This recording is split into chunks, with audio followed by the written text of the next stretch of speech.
나흘간 휴식을 취한 문재인 대통령이 오늘 공식 업무에 복귀했습니다. 근로시간 단축, 태풍 피해 현안을 점검하고 또 청와대 비서관과 개각 등 인사 문제도 조만간 매듭질 계획이라고 하는데요. 자세한 이야기 김병민 경희대 개원 교수 그리고 추은호 YTN 해설위원과 나눠보겠습니다. 두 분 어서 오십시오. 안녕하세요. 안녕하세요. 자, 오늘 나흘 동안 이제 나흘 만에 업무에 복귀를 하게 되는 건데요. 그렇습니다. 지금 복귀하자마자 태풍도 올라오고 있고요. 지금 산적한 현안들이 많습니다. 그렇습니다. 문재인 대통령 그동안의 감기 몸살 때문에 지난 27일, 지난 수요일 오후부터 사실상 그 몸의 건강에 이상을 느꼈었죠. 그래서 목요일, 금요일 병가를 내고 연차를 내고 주말 쉬고 오늘 오전에 업무에 복귀를 했습니다. 오늘 오전에 업무에 복귀를 하자마자 윤정원 경제수석 그리고 이용서 시민사회수석으로 또 인사를 받았고요. 매주 월요일 오찬을 총리와 주례 오찬을 합니다. 그래서 지금 아마 이 시간이면은 이낙연 국무총리와 주례 오찬을 하고 있을 겁니다. 이 자리에서 말씀하신 대로 태풍 그 상황이라든가 피해 방지라든가 또 아무래도 개각을 하려면은 총리로부터 인사 제청을 받아야 되지 않습니까? 그래서 그런 문제들 논의를 하고 있을 거고요. 그리고 오후에는 청와대 수석 그 보좌관 회의를 주재를 하지 않습니까? 월요일 오후요. 네. 그 자리에서 이제 문재인 대통령이 이렇게 화면에 모습을 비칠 가능성이 굉장히 크죠. 그 자리에서 표정이 어떨지, 건강 상태가 어떨지, 또 어떤 언급을 할지, 국정 현안에 대해서 어떤 언급을 할지가 주목되는 부분입니다. 네, 청와대 관계자 오늘 아침에 대통령 건강 여러분 눈으로 확인할 수 있을 거다 이런 얘기를 했는데 그동안 참 별의별 해석도 참 많이 나왔습니다. 네, 보이지 않은 상황들이 좀 길었기 때문에 어느 날 갑자기 판문점에 가서 또 남북 정상회담을 준비하는 것이 아니냐, 혹은 대통령의 건강에 심각한 이상이 있는 것은 아니냐 여러 가지 억측들이 있었던 것 같습니다. 그러다 보니까 오늘 문재인 대통령이 직접 이 화면에 비춰주는 모습을 보면 건강에 특별한 이상은 없었고 감기 몸살 정도로 있었던 것을 주치의가 이런 얘기를 했거든요. 한 주말까지 쉬면은 건강이 좋아질 거다라고 얘기했기 때문에 특별한 이상은 없다라고 판단이 될 것 같고요. 다만 이제 쉰 만큼 굉장한 부담감을 안고 사실 문재인 대통령이 돌아왔다 이렇게 볼 수가 있을 것 같습니다. 첫 번째는 이 한반도에서의 북한 간의 관계 문제에 대한 고심이 깊을 것이고요. 가장 이 문재인 대통령의 머리를 아프게 만든 건 결국 경제 문제, 일자리 문제이기 때문에 이 문제에 대한 해법들을 어떤 방식으로 개각이라든지 이 내부적인 개편 등을 통해서 방법들을 모색하고 돌아왔을까, 여기에 이제 많은 국민들이 관심을 가질 것 같습니다. 네, 지금 말씀하신 대로 경제 문제, 문재인 대통령 머릿속을 굉장히 복잡하게 하는 상황이 될 것 같다 이런 전망을 해주셨는데 지난 27일에 규제혁신점검회의가 3시간 앞두고 취소됐잖아요. 그렇습니다. 이거는 건강상의 이유가 아니라 준비가 덜 돼서 그렇다. 이런 그 청와대 설명이 있었는데 여기에 대해서는 언급이 있을지도 좀 관심입니다. 그렇습니다. 그 회의를 연기하자고 건의한 분이 이낙연 국무총리였죠. 그렇죠. 이낙연 국무총리가 사전에 이렇게 쭉 부처로부터 업무 그 보고를 받아놓고서는 이것이 지난 연초에 그 부서 업무 보고랑 별로 차이가 안 난다. 이거 가지고 어떻게 국민 앞에 국민 눈높이에 못 맞추는 정도인데 회의를 대통령 주재 회의를 할 수 있겠냐라고 건의를 해서 전격적으로 회의가 취소를 됐는데요. 그 동안에 저는 이렇게 봅니다. 그 규제 개혁이라는 것이 어떻게 보면은 문재인 정부의 이른바 제이노믹스의 큰 한 틀이 아닙니까? 한 틀인 혁신 성장을 이루기 위해서는 굉장히 중요한 요소라는 거죠. 소득 주도 성장과 혁신 성장이 그 두 개 축이라면은 그렇지만은 혁신 성장을 하기 위해서는 반드시 규제 개혁이 이루어져야 되는데 지금 규제 개혁이 안 되는 이유를 보면은 공무원들은 정치권에서 국회에서 입법이 안 되니까 그렇다라고 국회 탓을 하고 있는 것이고요. 또 정치권이나 또 이제 그 외부에서 보기에는 공무원들이 너무 복지부동한 것 아니냐. 그동안에 적폐청산이라는 것들 때문에 무슨 일을 하려고 그러면은 아니 직권남용을 이렇게 처벌받고 하기 때문에 공직사회 전체가 이렇게 움츠러 있는 것 아니냐. 적극적으로 나서지 않는 것 아니냐. 이제 그런 시각으로 보는 시각들도 있는 것 같습니다. 하여튼 그런 여러 문제들이 반영이 이렇게 나타난 것이 이 규제 개혁에 대한 성과를 못 내고 있는 것인데 뭐 형식을 위한 회의는 할 필요가 없는 거죠. 그 대통령이 이렇게 회의를 취소한 마당에 아마 그 경제부처 공무원들 굉장한 압박으로 느낄 겁니다. 그래서 성과를 내기 위해서 온갖 아이디어를 지금 짜내고 있는 중일 것 같습니다. 말씀하신 대로 정부와 국회가 서로 내탓 공방만 하다 보니까 문재인 대통령 더 화가 난 게 아닌가 싶기도 한데 어쨌든 건강 회복한 문재인 대통령 이제 개각을 언제 할까 이 부분도 굉장히 관심인데요. 현재 농림식품부 장관이 공석이고요. 여기에 한두 석 정도도 교체될 거다 이런 전망이 나오는 반면에 또 대폭의 개각이 있을 것이다 이런 전망이 동시에 나오는데요. 그러니까 지금 두 가지 가능성이 다 점쳐집니다. 소폭 개각이 있을 거라고 전망하는 분들은 이렇게 개각을 하기 위해서는 장관은 청문회를 거쳐야 되죠. 그러니까 작년에 우리가 봐서 많이 느꼈지만 이 문재인 정부 들어서 청문회 자리가 있게 됐을 경우에 인사에 대한 미진한 검증 문제로 청문회 전국이 들어서게 됐을 때 문재인 정부에 굉장히 큰 부담이 될 수 있다는 겁니다. 그러다 보니까 소폭 개각에 그칠 가능성이 높다라고 얘기를 하고 있고요. 반면에 이것보다 훨씬 더 큰 개각의 폭이 있을 거라고 생각하는 분들은 우리가 문재인 정부는 인수위원회가 없이 출범을 합니다. 그러다 보니까 안정적인 상태에서 빠르게 인선을 했는데 1년이 지난 지금이 바로 성과를 낼 수 있는 적기와 타이밍이거든요. 근데 지난 1년을 되돌아봤는데 별다른 성과를 보이지 못했던 장관들이 있다라면 빠르게 정리를 해줘야 되는 타이밍이기도 하거든요. 예. 그러다 보니까 지금 있게 되는 첫 번째는 일자리 문제 때문에 고용노동부 장관에 대한 문제가 나오고 두 번째는 교육 문제도 지난 1년 동안 많은 국민들의 눈높이에 좀 미진한 측면이 있었습니다. 예. 교육부 장관에 대한 문제, 환경은 미세먼지를 비롯해서 재활용 대란 등에 의해서 환경부 장관에 대한 교체 문제는 끊임없이 거론이 되었고요. 예. 이러한 상황으로 하나 둘씩 짚어보게 됐을 경우는 대폭 개각이 또 불가피한 것 아니냐라는 얘기가 나오고 있는 터라 저는 아마도 지난 한 일주일가량을 특별한 업무에서 좀 물러나 있으면서 이런 개각의 폭에 대한 전반적인 구상을 문재인 대통령이 하지 않았을까 생각이 됩니다. 예.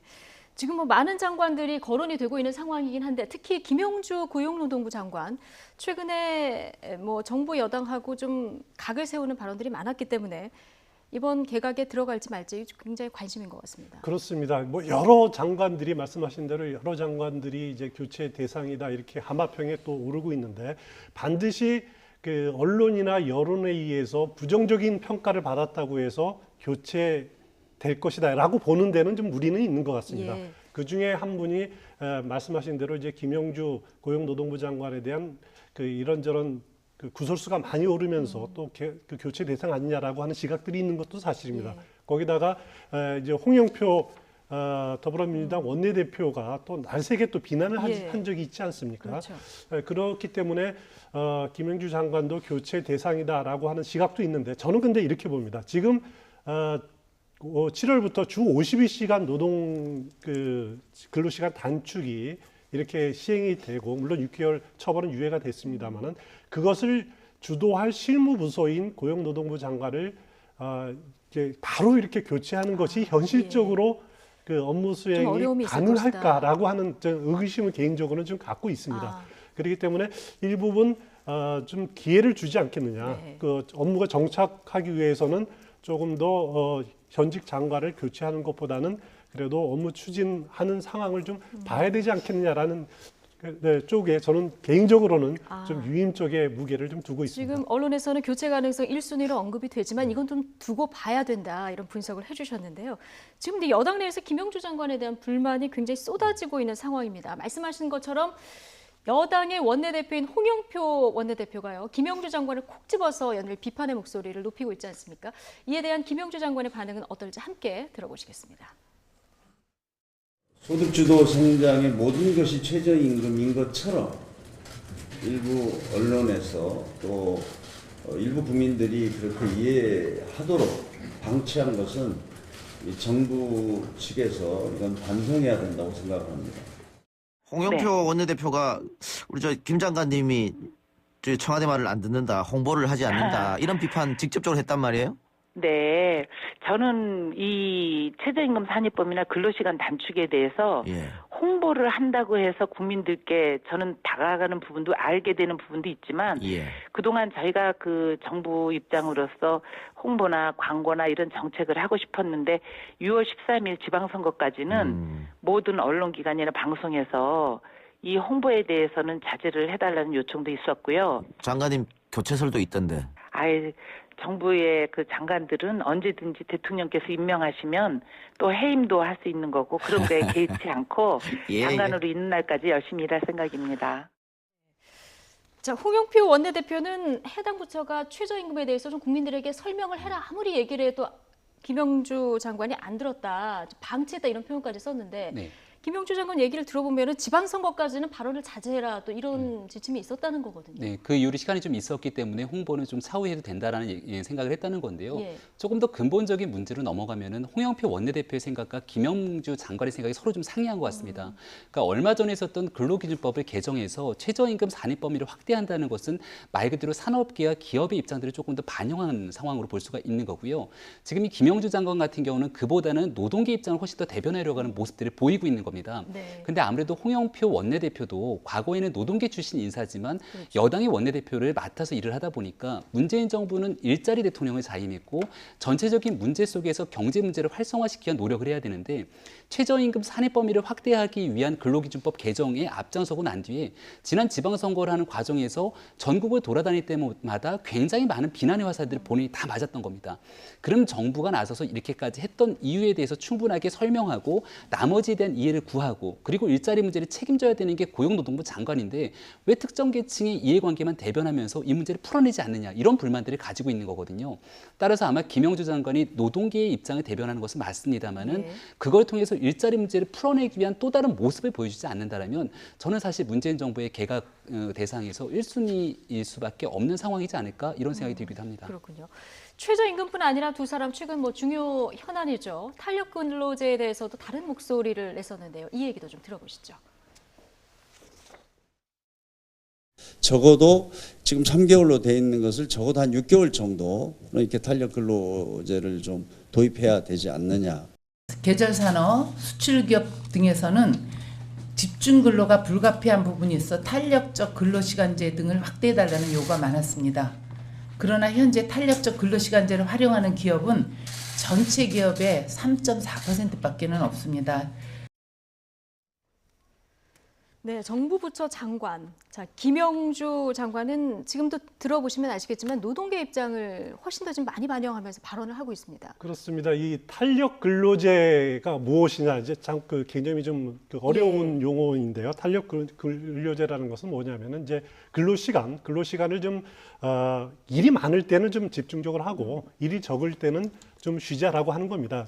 쉽게 말해서 그렇지만은 그 범위도 이제 법정 시간이 40시간 그리고 12시간 초과 주 52시간을 이제 초과할 수는 없는 거죠. 그러니까 쉽게 말해서 2주 단위로 봤을 때 지금은 2주 단위와 3개월 단위가 있습니다. 탄력 근로제. 2주 단위로 봤을 때 한 주는 60시간을 집중적으로 일한다라고 하면은 그 다음 52시간을 넘어서는 것 아닙니까? 그렇죠. 그럼 그 다음 주에는 44시간까지 한다라고 하는 거죠. 그것이 지금 우리 법에는 2주간 단위로 할 수 있고 3개월 단위로 할 수 있습니다만은 그것을 홍영표 원내대표나 아니면 기업의 입장은 6개월 단위로까지 늘리자. 그래서 업무가 많을 때는 또 신제품 개발할 때 이럴 때는 집중적으로 해야 되니까 6개월 단위로 늘려서 집중적으로 일을 할 수 있고 또 나머지는 좀 적당하게 일을 줄이자라고 하는 건데 노동계에서는 그럴 경우에 사실상 6개월짜리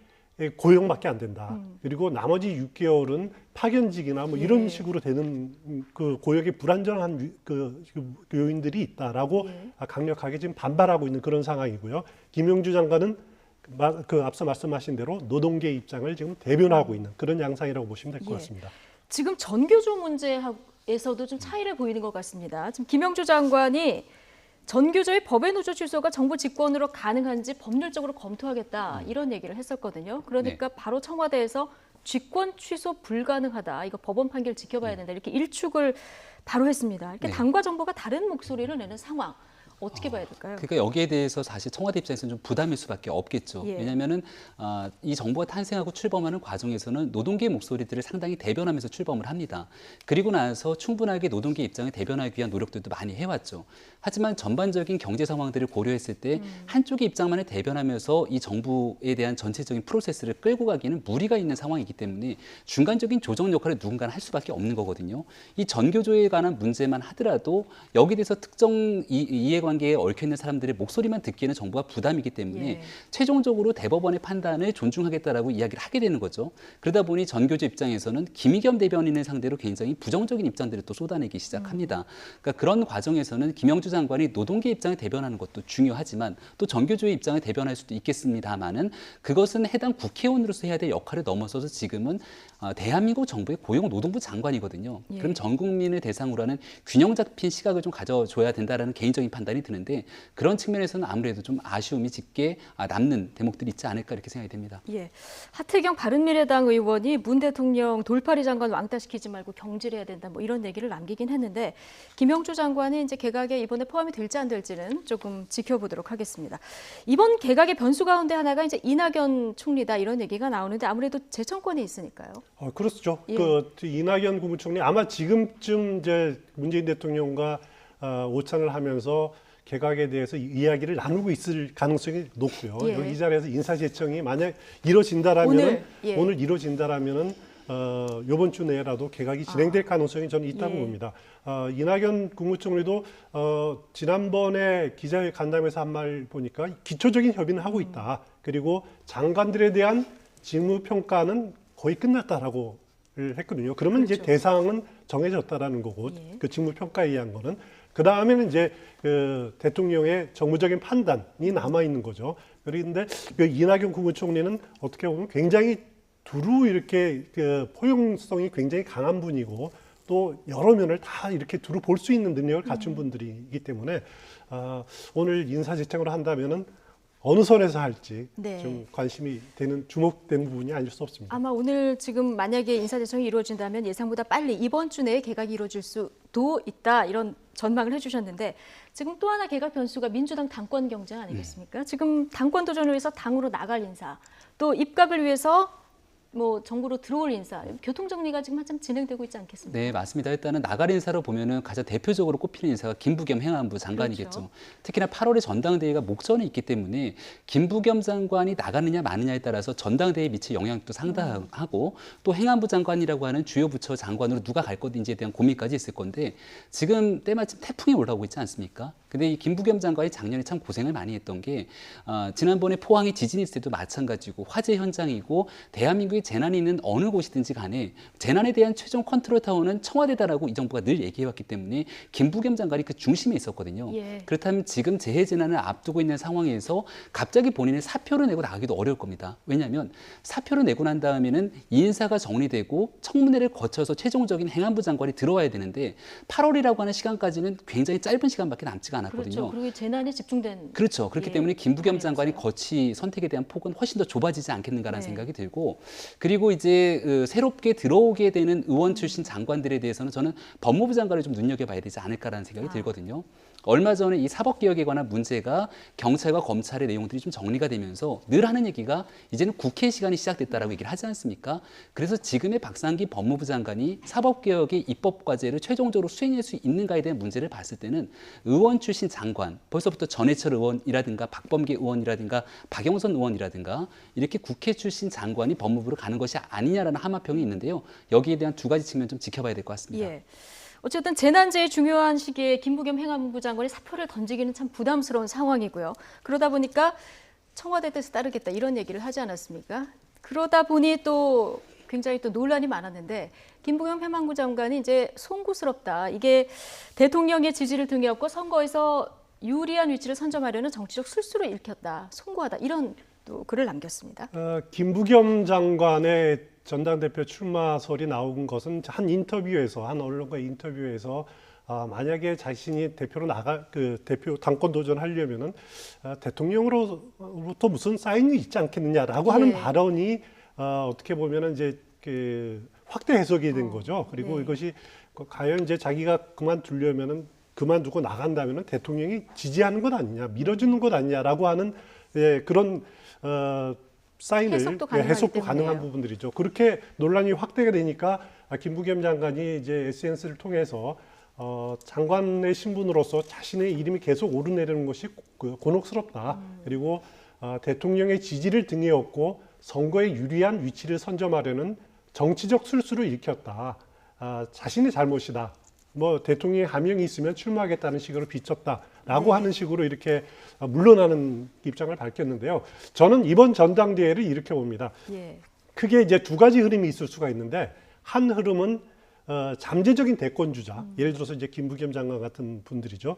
그 부분들이 대권 수업을 받기 위한 그런 자리냐, 차기를 위한 수업을 받기 위한 수련의 과정으로 보느냐라는 그 시각이 하나 있을 거고요. 또 하나는 문재인 정부 2년 차 접어들어서 앞으로 개혁 입법과 개혁을 드라이브하기에 가장 적합한 시기다. 그래서 그것을 뒷받침해 줘야 될 지금 대표가 돼야 되는 것 아니냐라고 하는 시각이 있을 수가 있는데요. 지금 시점은 대권 수업을 받을 사람이 전면에 나서는 때는 아닌 것 아니냐. 그런 식의 시기는 너무 이른 것 아니냐라고 하는 그런 당심들, 당원들의 마음이 저변에 깔려 있다라는 게 개인적인 생각이고요. 그래서 김부겸 장관이 지금 당권에 도전하는 것은 조금 시기상조가 아닌가라는 저는 개인적인 아니다. 생각이 듭니다. 물론 김부겸 장관은 그동안에 여러 차례 민주당 내부에서 선출직에 나와서 여러 번 낙선된 적이 있습니다. 한 2번인가 3번 있습니다. 원내대표라든가 이런 데 대해서 본인이 거기에 대한 굉장한 안타까움과 한이 있을 겁니다. 또 자신의 옛날에 독수리 오영재 출신이다라고 하는 그런 한계를 극복하기 위해서는 당심을 얻어야 된다, 당원들의 표를 얻어야 된다라고 하는 절박감도 있을 거고요. 하지만은 이번 전당대회는 김부겸의 시간은 너무 이른 때가 아니냐라는 것이 저는 개인적인 생각입니다. 최은호 해설위원님의 개인적인 분석이었습니다. 자, 김부겸 장관 본인이 송구스럽다. 자, 이렇게 얘기를 하긴 했습니다만은 당 안에서도 당 밖에서도 지금 비판의 목소리가 나오고 있습니다. 자, 들어보시죠. 언론과 인터뷰에서 대통령의 사인이 있어야 되지 않느냐. 저는 굉장히 그것은 좀 부적절한 발언이었다 이렇게 생각합니다. 더불어민주당 전당대회판에 대통령을 소환한 거거든요. 등판시킨 거거든요. 그것은 어떤 경우라도 적절하지 않았다. 본인이 전당대회에 나가고 싶으면 사표 쓰고 나가면 되는 거죠. 사실은. 김부겸 장관님, 민주당 당대표 출마한다고 대통령께 사인 달라고 기다리시는 그런 입장인데, 중앙재난대책안전본부장으로서 더욱더 직무에 충실해 주셔야 할 때라는 걸 한 말씀 드리겠습니다. 지난 겨울 제천 화재 참사 그리고 밀양 화재 참사로 우왕좌왕 미숙하고 후진적인 재난안전 대처 능력을 보여주시면 그것으로 됐다고 봅니다. 대통령이 사인이 있어야 하는 것 아니냐. 이 발언이 뭐 이렇게까지 비판을 받아야 되는 발언인가 생각을 하다가도요. 보면은 지금 당 외 밖뿐만이 아니라 당 내에서도 지금 비판이 나오는 상황 아니겠습니까? 민주당의 당대표 선출 민감하긴 민감한 것 같습니다. 그렇죠. 게다가 이번 전당대회에서 당권을 거머쥐게 되는 인사가 2020년 총선에서의 공천권까지 갖게 된다는 게 굉장히 민감한 상황이겠죠. 물론 2년의 당대표 임기를 다 끝까지 간다는 전제에서의 상황이지만 현재 문재인 정부가 높은 국정 운영 지지도를 가지고 있는 상황에서 추미애 당대표도 2년을 무난하게 수행하지 않았습니까? 그래서 아마도 김부겸 장관이 이번에 당대표가 된다면 이 보통은 당권과 대권은 분리하는 원칙들이 기본적으로 존재를 하게 되는데 당권을 거머쥐게 되는 인사가 차기 대권에 대해서 많은 국민들의 지지까지 받는다라고 하면은 그동안 있어 왔던 이 구도가 틀어지게 되는 거거든요. 그동안의 구도라는 거는 문재인 대통령을 중심으로 하는 소위 말한 친문 인사들이 과거엔 소수였다가 점점 늘어나게 되면서 현 정부를 굳건하게 지켜야 된다는 인식이 훨씬 더 강했는데 그러한 균형들이 흐트러질 수 있다는 측면에서 아마 내부에서부터 김부겸 장관의 출마를 저지해야 된다 이런 목소리가 나오는 것 같고요. 소위 말한 친문 인사 누군가가 독보적인 존재로서 전당대회에서 당권을 거머쥘 가능성이 높다라면은 아마 김부겸 장관에 대한 이런 견제는 강하지는 않을 거라고 봅니다. 하지만 벌써부터 많은 국민들이 봤을 때는 이번 전당대회에서 친문 인사로 가장 유력한 인사가 누구지 했을 때 저조차도 한 명을 꼽기가 참 어렵거든요. 그런 상황이다 보니까 아마도 지금 상황에서는 김부겸 장관이 더더군다나 나오기가 쉽지 않은 상황으로 흘러가는 것은 아닌가 이렇게 해석이 됩니다. 네. 뭐 대선 지방선거까지 훌륭하게 승리로 이끈 포스트 추미애 누가 될까 참 관심인데 지금 최근 부엉이 모임이라는 게 관심을 받고 있다고 합니다.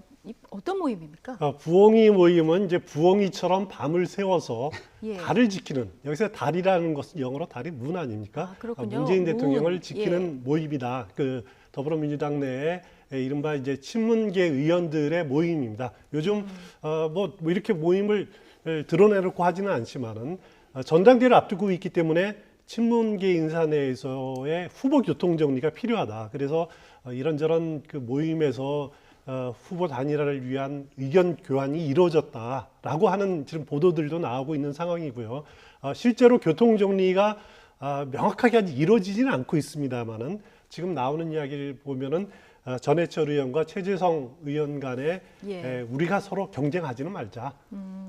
누가 나오면은 뭐 후보 단일화 어떻게 할지는 정해지지 않았습니다만은 이렇게 교통 정리를 하기로 했다라는 말도 들리고요. 또 거기에 이제 친문계 의원 중에서는 그렇지만은 왜 교통 정리가 필요하냐라고 이렇게 그 반발하는 의원들도 있습니다. 박범계 의원도 그렇고 윤호중 의원 경우도 굳이 이건 의원들이 개개인이 선택할 문제지 누가 나서서 교통 정리할 문제가 아니다라고. 어차피 당 대표를 뽑는 것이 단일화하는 과정이니까. 그렇습니다. 그런데 이제 지금 여기서 가장 결정적인 부분이 뭐냐면은 친문계의 자장이라고 할 수 있는 이해찬 의원이 아직 아무런 의사 표현을 하지 않고 있다라는 거죠. 만약에 이해찬 의원이 대표 주자로 나선다고 하면은 아마 교통 정리는 자연스럽게 정리될 가능성이 높습니다. 왜냐하면 이번에 그 대표 선출을 보면은 대의원과 권리당원의 그 비율이 85%나 됩니다. 그리고 일반 당원과 일반 국민들의 그 이렇게 의견이 반영이 15%밖에 안 되거든요. 결국 친문계 당원들이 누구를 지지하느냐가 이제 당권을 결정짓는 결정적인 요인이 될 수밖에 없는 그런 구조인 거죠. 어쨌든 친문계 단일화 얘기가 나오다 보니까 이렇게 부엉이 모임까지 주목받는 이런 상황이 됐습니다. 지금 주말 내내 가장 핫했던 인물 하면은 아무래도 청와대 탁현민 행정관이 아닐까 싶은데요. 사의를 표명을 하긴 했는데 청와대가 지금 만류한 상황이 됐습니다. 임종석 비서실장이요. 첫눈 오면 놔준다고 했습니다. 근데 임종석 실장이 얘기하는 첫눈이라는 게 올해 첫눈이 내리면 놔준다는 건지 내년에 첫눈이 오면 놔준다는 건지 이 해석이 분분하기 때문에 그렇게 또 해석할 결국은 탁현민 행정관 보낼 수 없다라고 해석하는 분들이 또 있더라고요. 근데 또 일각에서는 아니 탁현민 행정관이 정말로 나갈 의지가 있었으면 원래 본인 의사는 이런 거지 않습니까? 지난번 봄에 있었던 평양 공연이 끝나고 나서 내 역할을 이제 다 한 것 같다. 본인은 나가고 싶다라는 의사를 여러 번 표현했는데 여기에 대해서 사의를 청와대가 받아주지 않으니까 이렇게라도 하지 않으면 도저히 나갈 수 없을 것 같다고 공개적인 SNS에 표현을 했던 겁니다. 근데 그러다 보니까 이 대중의 관점에서는 청와대 내에서 무슨 일이 있는 건 아닌가. 그리고 탁현민 행정관의 이 거치가 이 정도까지 중요한 일인 것인가. 청와대 내에서는 탁현민 행정관을 제외하고 나면 이런 행사 기획에 대한 능력은 아예 없는 것인가에 대한 논란이 있을 수밖에 없기 때문에 과연 탁현민 행정관이 이와 같이 SNS를 통해서 사의를 표명하고 여기에 대해서 임종석 실장이 받아서 또 SNS에 글을 올리게 되는 이와 같은 상황들이 적절한 것인가에 대한 논란들은 계속되고 있는 것 같습니다. 지금 말씀하신 대로 첫눈은 매해 오니까요. 이게 올해일지 내년일지 이것도 지켜봐야 될 것 같은데요.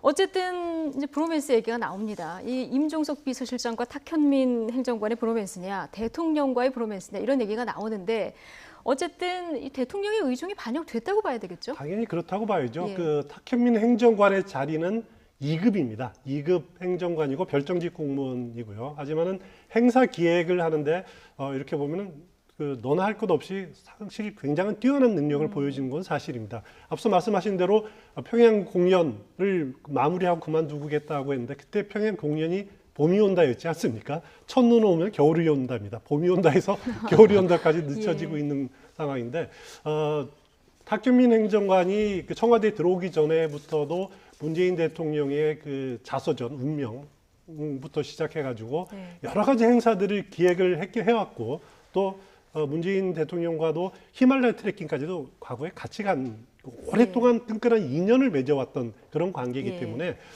임종석 비서실장의 만류라기보다는 대통령의 만류다. 저도 개인적으로는 그렇게 생각이 됩니다. 첫눈이 내리면 이런 감성적인 표현을 정치면 기사에서 보는 건 참 드문 일인데요. 그래서 그럴까요? 이걸 또 비판하는 목소리가 나오고 있습니다. 한국당 김성태 권한대행의 목소리 들어보시겠습니다. 탁현민 행정관이 사퇴 의사를 밝혔으면은 사퇴를 처리하든지 그렇지 않으면은 청와대에서 꼭 필요하다면은 강력하게 붙잡아야 하는 것입니다. 그런데 무슨 대통령 청와대의 행정관 사퇴를 두고 첫눈이 내릴 때까지 비서관 한 분 사퇴 처리하는 부분도 그렇게 감성적으로 처리해야 하는 문제인지 지적하지 않을 수 없습니다. 예. 이렇게 감성적인 발언으로 처리해야 하는 문제인지 좀 의문이다 이런 얘기를 했는데 일각에서는 또 청와대 셀프 심파극이다 이런 얘기도 나오지 않습니까?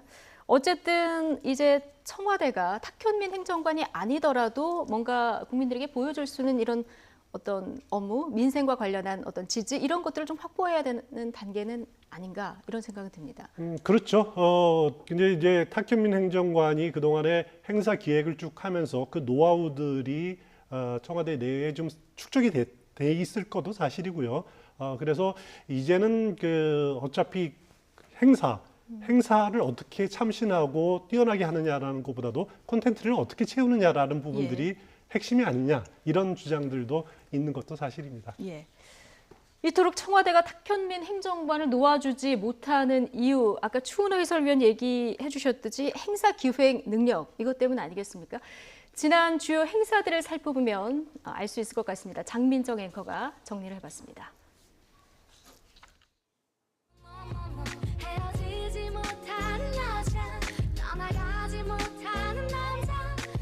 네, 본인은 이제 나갈 때가 됐다는데 청와대는 왜 그를 놓아주지 못하는 걸까요? 사직서를 탁 내밀었더니 탁 하고 반려됐다는 탁현민 행정관. 청와대가 그를 붙잡는 이유는 바로 탁월한 능력 때문입니다. 화면 보시죠. 도널드 트럼프 대통령 환영 만찬 식탁 위에 오른 독도새우. 남북 정상회담의 백미로 꼽히는 도보다리 산책. 그리고 각본 없이 진행됐던 문재인 대통령의 취임 100일 기자회견까지 신선하다는 평가를 받았던 이 모든 연출이 탁현민 청와대 의전비서관실 선임 행정관의 작품이죠. 이런 탁월한 행사 기획력에 야당에서 시기와 질투를 보낼 정도였습니다. 청와대 탁현민이란 그 사람은 진짜 대한민국에서 쇼 연출하는 데는 그래 대단한 사람이 없어요. 어쩌다가 행사장 가보면 그렇게 기가 막히게 쇼 연출. 쇼는 기가 막히게 한다. 그건 좀 배워야 되겠다. 게다가 탁 행정관은 문재인 대통령과 마음을 터놓고 대화하는 몇 안 되는 사람이기도 합니다. 19대 대선뿐만 아니라 18대 대선부터 문 대통령을 도와 선거를 치렀고요. 2016년 여름 문 대통령이 히말라야 트레킹을 떠났을 때 양정철 전 비서관과 동행했습니다. 27일 동안 등반을 하며 함께 먹고 자고 했다면 무슨 설명이 더 필요할까요? 슬퍼하지 마세요. 네, 이런 탁월한 능력과 대통령의 두터운 신망이 청와대가 그를 쉽게 놓아주지 못하는 이유입니다. 그래서 잊혀질 자유를 원한다는 탁 행정관은 임종석 비서실장이 말한 이 첫눈이 오는 날을 기다리게 됐습니다. 오늘 장민정 앵커가 헤어짐 또 첫눈과 관련한 배경음악까지 상당히 신경을 써서 골랐는데 어쨌든 앞서 이제 행사에서 보셨듯이 독도새우도 그렇고요. 남북 정상회담 1년의 과정도 그렇고 탁현민 행정관의 어떤 행사 기획 능력은 정말 탁월하다 이런 데는 이견이 없는 것 같습니다. 그러니까 지금 나왔던 것 외에도 3.1절 행사의 서대문 형무소에서 문재인 대통령이 한복을 입고 갔던 모습이라든지 그러니까 그동안 정부가 사실은 공식적인 영역에서 늘 해왔던 행사의 틀을 좀 벗어나게 되는 행사에 대한 기획에는 탁월한 능력을 갖고 있었던 것 같습니다. 그래서 홍준표 당시 전 대표가 이런 얘기를 하기도 했는데 그것 하나는 꼭 배워야겠다라고 표현하게 됐지만 저는 여기에 대해서 국민과의 공감 능력들을 좀 극대화시키는 데는 굉장한 능력이 있는 것 같다라는 생각이 들기도 합니다. 하지만 그럼에도 불구하고 여기에 대해서 이제 탁현민 행정관이 있어야만 이런 일들이 가능한 것인가에 대해서는 좀 의구심이 들거든요. 그러니까 문재인 정부에 굉장히 많은 출중한 능력을 갖고 있는 인사들이 많이 있을 것이고 그렇다면 탁현민 행정관이 지금 스스로가 나가겠다고 하는 여러 가지 이유 중에는 건강상의 문제를 호소하기도 합니다. 특히 현 정부 들어서 쉼표 있는 삶을 강조하는 상황이지 않습니까? 그래서 얼마든지 본인이 더 이상 건강상의 문제로 하지 못하게 되는 어려움을 토로한다라면은 탁현민 행정관을 좀 풀어주는 것도 방법이다. 그리고 나서 나서도 문재인 정부가 여전히 좋은 국정 지지도를 보여주고 국민들과 공감을 형성할 수 있는 많은 행사들이 기획한다면 더 이상 야당에서는 쇼통이다라는 비판하지는 않을 것 아니겠습니까? 그래서 저는 이번이 탁현민 행정관을 떠나보내고 오히려 문재인 정부의 진정성을 가지고 국민들께 다가설 수 있는 좋은 기회다라는 생각이 드는데 끝까지 탁현민 행정관을 붙잡아두는 모습에는 여러 가지 평가가 좀 엇갈리지 않을까 생각이 됩니다. 보수 야당에서 쇼통이다 이렇게 비판도 하지만 지금 일부에서는 또 우파의 탁현민을 만들어야 된다 이런 또 얘기도 나오거든요. 그렇습니다. 자유한국당 내에서 이제 열린 토론회에서 지난번에 대권에도 한번 도전했던 김진 전 김진 씨가 이런 그전 주장을 했었죠. 그런데 이제 탁현민 씨의 끊임없이 논란이 많았던 인물입니다. 그렇죠. 임명 초기부터 여성 비하 발언이라든가 왜곡된 여성관 때문에 그렇죠. 좀 논란이 많았었죠. 그 문제 거기다가 선거법 위반으로 또 벌금형을 선고받지 않았습니까? 얼마 전에 그런 문제 그리고 또 혹시 또 인사 갈등이 아니냐라고 하는 그런 시각도 있었고요. 그렇죠. 그런 부분에 대해서 여러 가지 논란이 많이 있었지만은 본인은 이렇게 이제 임종석 실장의 일단 만류로 계속 잔류를 하게 됐는데 뭐 첫눈이 올 때까지 몇 개월 남았습니다만 후반기에 들어서 또 남북 정상회담이 한 차례 더 열리지 않습니까? 북한으로 문재인 대통령이 방문하게 되는 그 소임을 또 멋있게 마무리 지어야 하는 그런 과제를 안고 있는 것 같습니다. 네, 아까 인사 갈등설 얘기를 해주셨는데, 그러니까 한 언론이 김종천 비서관과의 갈등 때문에 밀려서 사퇴한다 이런 보도를 냈거든요. 탁현민 행정관이 신박한 해석이다. 자, 이런 반응을 내놨습니다. 어떻게 보십니까? 김종천 비서관이 의전 비서관으로 오게 됐는데 김종천 비서관 하면은 임종석 비서실장과는 굉장히 특별한 사이입니다. 한양대 총학생회장으로 임종석 실장이 잘 알려져 있는데 당시 학생운동을 했던 동지로 알려져 있거든요. 그러면서 소속도 비서실장실 소속에 있던 인사가 승진을 해서 의전 비서관으로 왔는데 탁현민 행정관의 선임, 그러니까 윗사람으로 온 것 아니겠습니까? 그러다 보니까 탁현민 행정관 같은 경우는 본인이 이 정부에 대한 PI라고 얘기를 하죠. 대통령의 이미지를 굉장히 극대화시키기 위해서 엄청나게 좋은 노력들을 해왔는데 그랬을 땐 이렇게 합니다. 김종천 비서관을 형이라고 부를 정도의 사이고 그가 왔기 때문에 미련 없이 떠날 수 있다라고 글을 써놨는데 저는 오히려 누군가가 왔을 때 그 사람 때문에 나갈 때는 아유 저분이 나보다 훨씬 더 훌륭한 능력을 갖고 있으니까 제가 나갑니다라고 얘기하는 게 인사에 전형적으로 불만을 갖고 있을 때 하는 표현이기도 하거든요. 그래서 아마도 이 해석을 하는 분들은 이렇습니다. 탁현민 행정관이 과거 히말라야 트레킹을 갔을 때 함께 갔던 사람이 양정철 전 비서관이거든요. 인사 갈등을 이야기하는 사람들은 임종석 실장과 양정철 전 비서관 간의 모종의 알력이 있는 것이 아니냐.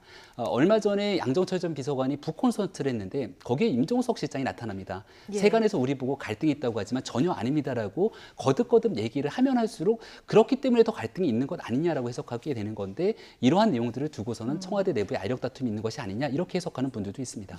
어쨌든 탁현민 행정관 지금 뭐 허리 디스크에 이명의 갑상선 이게 다 피로가 누적됐을 때 나오는 증상들 아니겠습니까? 탁현민 행정관 뭐 사표는 반려가 됐는데 언제까지 청와대 행사를 책임질지 이건 좀 지켜보도록 하겠습니다. 국회로 좀 가볼까요? 자, 꺼진 줄 알았던 개헌 불씨가 주말에 살아났습니다. 한국당, 바른미래당에서 다시금 개헌 카드를 꺼내 들었는데요. 이 목소리 먼저 들어보시죠.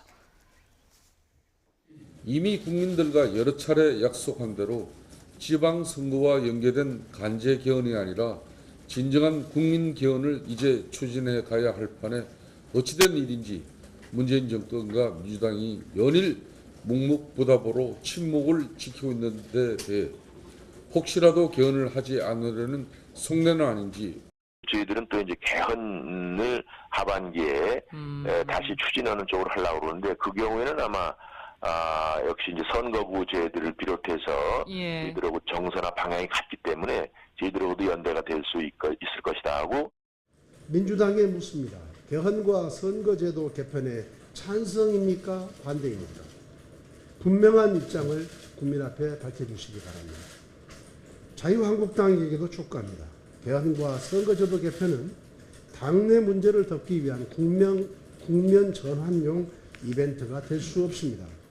네, 지금 김성태 대표 권한 대행이 들고 나온 개헌 카드, 지금 바른미래당까지 가세한 이런 상황이었는데요. 지방선거 때 개헌 투표 함께하자 이거는 한국당이 반대를 해오지 않았습니까? 그렇습니다. 어차피 개헌 부분은 지방선거 때 동시에 진행하자라고 하는 건 예. 자유한국당이 반대를 함으로써 이제 무산이 됐고 대통령발 개헌안은 무산이 됐는데 지금 단계에서 자유한국당에서 이렇게 개헌 이야기를 꺼내는 것은 어떻게 보면 이제 지금 그 진보 그 진영에서 예. 개혁입법연대 이야기가 나오지 않습니까? 개혁입법연대라는 것은 민주당과 그다음에 평화민주당, 정의당 그리고 친년 무소속 또 이제 다 합쳐서 하면 157석 정도 됩니다. 그래서 개혁입법연대를 해서 개혁입법에 적극적으로 나서자라고 하는 그 진보 진영의 이렇게 결집된 모습을 보이자라는 의견들이 많이 나오니까 예. 김성태 그 자유한국당 원내대표가 개헌 이야기를 꺼내는 것은 그것을 견제하기 위한 뜻이 네. 분명히 다분히 그런 포석이 깔려져 있는 것 같습니다. 그렇다고 뭐 개헌 자체를 에 대해서는 평화민주당이나 아니면 바른미래당 그리고 정의당도 해야 된다는 입장이니까 그 개혁입법연대를 먼저 좀 그 전선을 흐트러뜨리자라고 하는 지금 의도가 다분히 깔려 있는 것 같고요. 그렇지만은 지난번에 개헌이 불발이 되면서 문재인 대통령이 이번 국회는 20대 국회입니다. 20대 국회, 이번 국회에서 개헌이 되리라고 하는 믿음을 내려놓겠다라고 표현하지 않았습니까? 네. 과연 그 대통령이 그렇게 말한 상황에서 민주당에서 개헌에 동참할지 그 부분은 좀 지켜봐야 되지 않을까라는 생각이 듭니다. 지금 개헌 카드는 개혁 입법 연대에 맞불을 놓는 차원이다 이런 분석을 해주셨는데 또 하나가 지금 한국당 만약에 지금 선거구제로 내일 총선을 치른다고 하면은 비전이 없잖아요. 이러다 보니까 이제 선거구제 얘기도 가지고 나오는데요. 이 부분은 어떻게 볼 수 있을까요? 저는 한국당의 문제라기보다는 바른미래당과 민주평화당을 향한 구애 포석이 아닌가라는 생각이 드는데요. 일단은 대통령께서 발의했던 개헌이라고 하는 거는 4년 연임을 골자로 한 대통령제의 골격을 지켜내는 겁니다. 근데 지금 지방선거를 치러보니까 많은 이 바른미래당 같은 경우 그리고 민주평화당도 정확한 성과를 내지 못해요. 그러다 보니 어떤 얘기가 나오냐면 결국 대통령제 국가하에서는 제3정당이 라고 하는 정치적 실험은 불가피하구나. 대통령제는 양당제로 귀착될 수밖에 없는구나라는 생각을 하게 됩니다. 그렇다면 지금의 바른미래당과 민주평화당이 살아남기 위한 다당제의 포석이 되기 위해선 단 한 가지 권력 구조가 바뀌어야 되거든요. 그게 내각제가 됐던 아니면 이원 집정부제가 됐던 그런 가능성을 통해서 정계 개편이 아니라 지금의 정당의 골격을 유지하고 함께 살아갈 수 있게 하려면 개헌은 불가피하다. 그렇기 때문에 대통령발 개헌이 아니라 의회에서 논의하고 있는 권력 구조 개편에 대한 개헌을 함께 한다면 그 개헌을 골자로 선거구제 개편까지 함께 할 수 있는 것이 아니냐라고 공을 한번 던진 겁니다. 그러니까 여기에 대한 논의가 얼마나 촉발될지 잘 모르겠으나 이 문제는 결국은 제3정당의 생존과도 관련된 문제가 되기 때문에 이 문제가 잘 안 풀리게 된다라면은 다시 한번 정계 개편에 휘몰아치는 소용돌이 속에서 양당제로 다시 이 개편될 가능성도 배제할 수는 없거든요. 네. 이건 단순하게 정치적 포석을 넘어서는 조금 더 근본적인 문제가 섞여 있는 것은 아닌가 저는 이렇게 생각이 됩니다. 예. 어쨌든 아까 김동철 바른미래당 비상대책위원장이 민주당에게 개헌과 선거제 개편에 찬성이나 반대나 이렇게 묻는 모습도 보셨는데 민주당은 사실 지금 개헌보다는 개혁입법 연대에 훨씬 더 관심이 많지 않겠습니까? 그렇습니다. 개혁입법연대라면 앞서 말씀드린 대로 이렇게 다 진보 진영의 표를 합치면 157표입니다. 네, 157석. 바른미래당을 예. 빼고요. 바른미래당을 빼더라도 만약에 바른미래당까지 합치면은 184석으로 되죠. 예. 184석이라는 건 굉장히 중요한 의미를 지니고 있습니다. 어떤 의미가 있습니까? 우리 이제 국회 선진화법에 따르면은 5분의 3, 그러니까 예. 300명 기준으로 하면 5분의 3은 이 180석이 기준이거든요. 예. 그 5분의 3 이상이면은 신속 처리 안건을 지정을 하고 그걸 통과시킬 수가 국회 선진화법상에? 있습니다. 그러니까 예. 지금 일반적인 법안이 처리되려면은 상임위 소위 또 상임위 전체회의, 법사위 소위, 법사위 전체회의 그리고 본회의를 거쳐야 되지 않습니까? 예. 본회의에 넘어가면 일단 상정이 되면은 제적 과반의 출석에 제적 과반 찬성이면 되지만은 그 과반으로도 충분히 가능하지만은 하지만은 문제는 뭐냐면은 그렇게 법안이 그 상임위에 통과되고라고 하기까지가 굉장히 불가능하다는 거죠. 여야 합의가 없으면 안 되는 것이 국회 선진화법이라는 거죠. 그 단계를 건너뛸 수 있는 것이 신속 처리 안건 지정과 그걸 처리입니다. 예. 그러려면은 상임위나 제적위원회 5분의 3 이상의 표가 필요한 거죠. 그러면은 신속 처리 안건으로 지정이 되고 예. 본회의에서 처리가 가능한데 물론 신속 처리 안건이라고 해서 뭐 한두 달 내는 것이 아니라 그것도 330일이 필요합니다. 예. 하지만은 그 180석을 얻으면은 사실상 마음대로 어떻게 보면은 그 정부 여당의 빨리 뜻하는 개혁 대로 입법을 추진할 수 있게 개혁 입법이 되네요. 진행이 될 수 있는 거죠. 예, 이 상황에서는 바른미래당이 어떤 선택을 할지 굉장히 관심인데 개헌도 하자 이 카드를 꺼내 들었는데 또 한편에서 지금 주승용 바른미래당 의원 같은 경우에 지금 이 개혁 입법 연대에 확실하게 힘을 보태야 된다 이런 얘기도 하고 있거든요. 네, 근데 사실 바른미래당이 좀 한 지붕 두 가족이라서요. 맞습니다. 그러니까 호남을 지역구로 두고 있는 의원들의 생각과 그리고 수도권을 중심으로 또는 과거구 바른정당 출신의 의원들과 지도부의 생각은 좀 다릅니다. 그러니까 지금 비상대책위원회가 구성이 돼 있는데 여기 유승민계로 좀 잘 알려져 있는 이지연 비대위원 같은 경우는 개혁 입법연대 추진하겠다는 건 호남 진보정당으로 가겠다는 것 아니냐 이렇게 일침을 가기도 했거든요. 얼마 전에 이 양평으로 워크숍을 갑니다. 지방선거 끝나고 나서 여기에서 이념에 대한 가치 비전에 대한 논쟁을 하다가 그냥 덮고 가자 하면서 일단은 여기보다는 정책과 방향에 대해서 앞으로 조금 더 심사숙고하자고 얘기를 했는데 언젠가는 이 문제를 가지고 다시 터져나올 수밖에 없는 상황이라 바른미래당은 전당대회를 하긴 한다고 합니다. 근데 전당대회 이전에 실질적으로 당이 분당되는 것은 아니냐. 과거의 바른정당과 국민의당 상황으로 되돌아갈 수 있는 가능성 여전히 살아있는 카드라고 생각이 됩니다. 예. 개혁입법연대에 바른미래당이 합류할 가능성 얼마나 된다고 보십니까?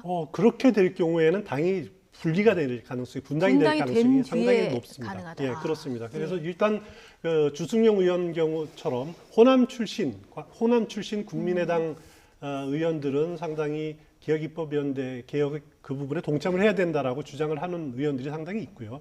하지만은 아시다시피 바른정당 출신들이 거기에 동참하기에는 사실상 상당히 그 어려울 거고 또 국민의당 출신 중에서도 안철수계를 중심으로 해서는 거기에 선뜻 또 동참을 안 할 가능성이 높죠. 그럴 경우에는 만약에 일부 의원들 분당이 바른미래당의 분당이 가시화되는 그런 결과를 낳을 가능성이 높습니다. 분당이 가시화되는 상황까지도 올 수 있는 이런 상황까지도 두고 봐야 되겠군요. 이 개혁 입법 연대를 제안한 당은 정의당과 민주평화당입니다. 자, 이 두 당에서는 당리당략적인 모임이 아닌 국민을 위한 연대가 돼야 한다 이렇게 주장하고 있는데 이 목소리 들어보시죠. 만약 양 보수 정당이 국민이 원하는 개혁 입법 연대에 소외될 것이 걱정된다면 뒤에 숨어 비난만 할 것이 아니라 함께 참여해 국회 전체가 개혁 입법 연대 역할을 하면 될 것입니다. 개혁 입법 연대는 참여하는 각 당을 위한 당리당략적 어떤 행위라기보다는 지금 조금 전에도 지적한 것처럼 경제가 지금 힘든데 국회가 하는 일이 없다는 그런 지적처럼 국민을 위한 연대여야 된다고 생각됩니다. 지금 개혁 입법을 갖다 저지하는 게 당이 있다면 그 당이 과연 국민들 앞에 살아남겠습니까? 그리고 무엇보다도 국민들이 민생을 해결하는 데 절실한 법이라면은 여야가 당론에 얽매이지 말고 뛰어들어야 된다고 저는 생각합니다. 네, 이제 국민의 입장에서 생각하면 된다 이런 얘기인데 지금 누구보다 심정이 편치 않은 당이 한국당일 것 같습니다. 그렇습니다. 한국당은 입법 독재다. 자, 이렇게 지금 비판을 하고 있는 상황이거든요. 네, 한국당 입장에서 여러 가지 생각이 들 겁니다. 특히 6.13 지방선거에서 참패를 한 터라 여기에 대해서 현 정부가 추진하고 있는 여러 가지 개혁 법안에 대해서 무조건적인 반대를 한다면 국민의 눈살을 찌푸리게 할 수 있는 거고요. 다만 정부 입장에서도 굉장히 좀 어려울 수 있는 상황이 6.13 지방선거 이후로 대통령의 지지율에 대한 하락 추세가 조금 이어지고 있습니다. 북한에 대한 문제도 비핵화가 그 이후로 여러 가지 조치들이 나와야 되는데 굉장히 좀 어려운 상황에 처해져 있는 거고요. 일자리 문제 그리고 경제적인 이 지표에 대한 여러 가지 상황들이 현 정부에서 풀어야 될 과정들이 많이 남아 있습니다. 그래서 지금 추진하겠다고 하는 개혁 입법 과제라고 하는 게 온전하게 국민들을 위한 것이고 여기에 대한 성과가 담보가 된다면 한국당은 당연히 따라가야 되는 건데 여기에 대한 성과에 대한 해석들이 엇갈릴 수 있습니다. 그러면 한국당은 조금 더 강하게 저항할 수 있는 가능성이 남아 있고 중간 진영에 있게 되는 바른미래당의 일부 의원들이 한국당으로 오히려 역동참할 가능성이 있기 때문에 이 문제는 원구성 이후에 쉽게 해결될 수 있는 문제가 아니라 좀 지난하게 지켜봐야 될 대목이라고 저는 생각합니다. 그런데 원구성 협상도 지금 안 되고 있는 이런 상황이잖아요. 현재 원구성 협상이 안 되다 보니까 국회의장이 공석인 상황입니다. 그렇죠. 7월 17일이 재헌절인데 올해가 또 70주년 재헌절입니다. 그렇습니다. 국회 입장에서는 이 국회 재헌절 축사를 누가 하느냐 이거 굉장히 중요한 자리인데 국회의장이 공석이면 어떻게 되는 겁니까? 지금 우리나라의 국회법을 보면은 국회의장이 공석일 때 그 권한대행을 누가 하느냐 그 규정이 없습니다. 권한대가 없습니다. 유일하게 그 본회의에서 전반기 끝나고 후반기 이렇게 차기 국회의장을 뽑을 때 본회의의 사의를 누가 뽑느냐에 대한 규정은 있습니다. 그거는 최다선 의원이 보기로 돼 있죠. 아, 최다선 의원. 최다선 의원이 예. 그 회의에 사인은 보기로 돼 있습니다. 예. 만약에 최다선 의원이 2명이면은 그중에 연장자가 보기로 돼 있는데 이번처럼 제70회 제헌절 경축식의 경축사를 국회의장 자격으로 권한대행 자격으로 누가 하느냐. 그렇다고 국회 사무처장이 할 수도 없는 거고요. 예. 이거 누가 하느냐라는 그 조항은 없는데 과거에 제헌절 50주년 때도 전반기 국회의장을 못 뽑고 끝나고 후반기 국회의장을 못 뽑은 적이 있습니다. 그래서 그 축사를 누가 하느냐라고 논란이 벌어진 적이 있는데 그 당시에는 임기가 끝난 전반기 국회의장인 김수환 의원이 경축사를 했습니다. 네. 그것이 유일한 전임 국회 그렇죠. 의장이요? 그러니까 요번 같으면은 정세균 전 국회의장이 하는 것이 관례다. 관례라기보다는 한 번 예. 그런 경우가 있었다라고 예. 보시면 될 것 같고요. 네. 그래서 만약에 7월 17일 이전에 후반기 원구성이 이루어지지 않으면은 예. 개인적인 생각으로는 정세균 의원이 경축사를 할 가능성이 높지 않느냐 개인적으로 예. 그렇게 생각합니다. 국회에서 지난번 한번 경험에 따르면 정세균 전임 국회의장이었던 정세균 전 국회의장이 할 가능성이 높다 얘기를 해주셨는데 앞서 그 본회의 사회는 또 최다선 의원이 보는 그 규칙이 있다고 하셨잖아요. 그렇습니다. 그렇다 보면 최다선 의원이 누구냐 따져보니까 서청원 의원이더라고요. 만약에 이 해석을 조금 가져와서 해석을 한다면 이럴 가능성도 있는 겁니다. 그러니까 여기에 대한 규칙이 없기 때문에 얼마든지 국회 내에서 협의하기 따름에 달려 있는 겁니다. 예. 그러니까 방금 전에 말씀하셨던 사례가 1998년도 사례인데 그때 사례를 준용해서 본다면 네. 정세균 의장이 하는 게 당연한 모습으로 볼 수가 있는 거고요. 또 지금 얘기하고 있는 것처럼 국회의장과 선출을 해야 되는 과정에서 누군가는 사유를 봐야 된다면 최다선의 연장자인 서청원 의원이 볼 수도 있는 상황으로 보이거든요. 근데 다만 7월 17일 제헌절이라고 하는 건 대한민국의 기틀을 세우는 헌법을 제정한 날을 기념하는 날인데 그때는 대한민국의 국회가 설립돼서 만든 그날 아니겠습니까? 예. 근데 국회가 원구성조차 제대로 하지 못해서 여기에 대한 누가 이렇게 축사를 하는지를 놓고 갑론을박을 보이는 모습들이 과연 국민들이 받아들여질 수 있는 모습인가? 저는 여기에 대한 결국 원구성 협상의 마지노선을 제헌절 이전으로 국민들이 설정해 준 것은 아닌가 이런 생각이 듭니다. 그렇습니다.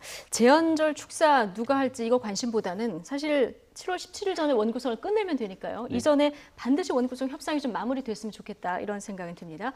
자, 김병민 경희대 개관교수 그리고 추은호 YTN 해설위원과 얘기 나눠봤습니다. 고맙습니다.